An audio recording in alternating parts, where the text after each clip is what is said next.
Hmm, c'est une question intéressante et pas totalement facile. Mais ce que je pourrais dire peut-être, c'est qu'au Brésil, on a le carnaval, qui c'est quelque chose de très important culturellement et qui moi j'ai beaucoup participé depuis toute petite. Et c'est vrai que c'est une explosion des couleurs et des textures liées à l'expression du corps par la danse, par la musique, par le chant. Et je crois que donc ça m'a beaucoup mise en intimité avec les couleurs et l'expressivité de soi à travers la couleur.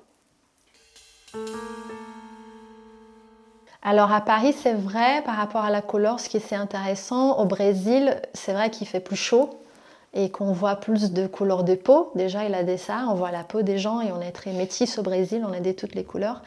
Alors qu'à Paris, comme il fait froid la plupart de l'année, les gens sont très couvertes, donc on voit moins les peaux, mais aussi il a la palette de couleurs des habits.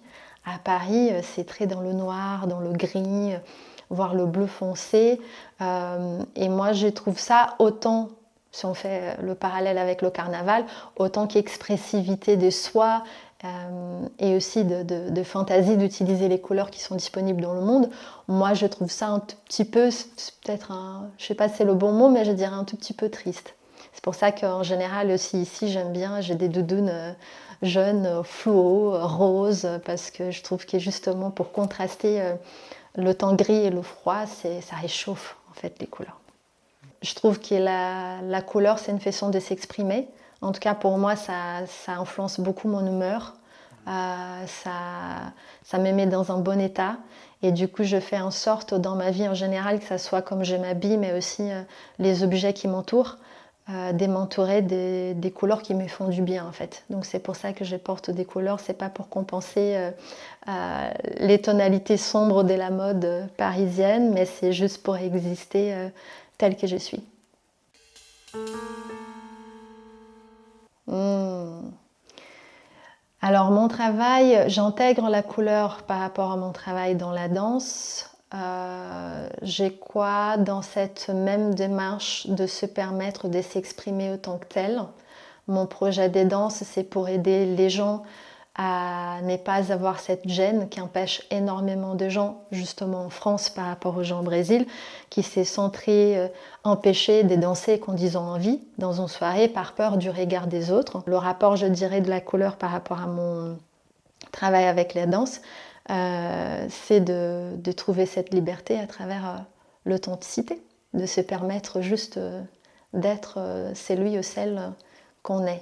Voilà. Et à côté de ça, je fais un travail, je suis aussi graphiste et vidéaste, et du coup, toute la construction visuelle de ce projet des danses qui s'appelle Densa, il est fait dans les dégradés de couleurs, et c'est extrêmement coloré, justement pour montrer à quel point, si chaque personne permet de s'exprimer à sa façon, en fait, la diversité, elle a un équilibre en soi. Souvent, on a l'impression que si on mélange toutes les couleurs et que si on mélange toutes les nations du monde, ça va péter un câble. Et en vrai, moi, je fais un travail d'illustration et de graphisme qui montre que je mets énormément de couleurs là-dedans et que je travaille avec des dégradés et que ce qui fait la beauté, c'est cette quantité immense des couleurs qui sont ensemble. Donc dans ces projets de danse, j'invite les gens à s'exprimer librement, mais ensemble, en se mélangeant. Et c'est ça, du coup, ma volonté de traduire en images ce qu'on fait philosophiquement à travers le corps et la danse.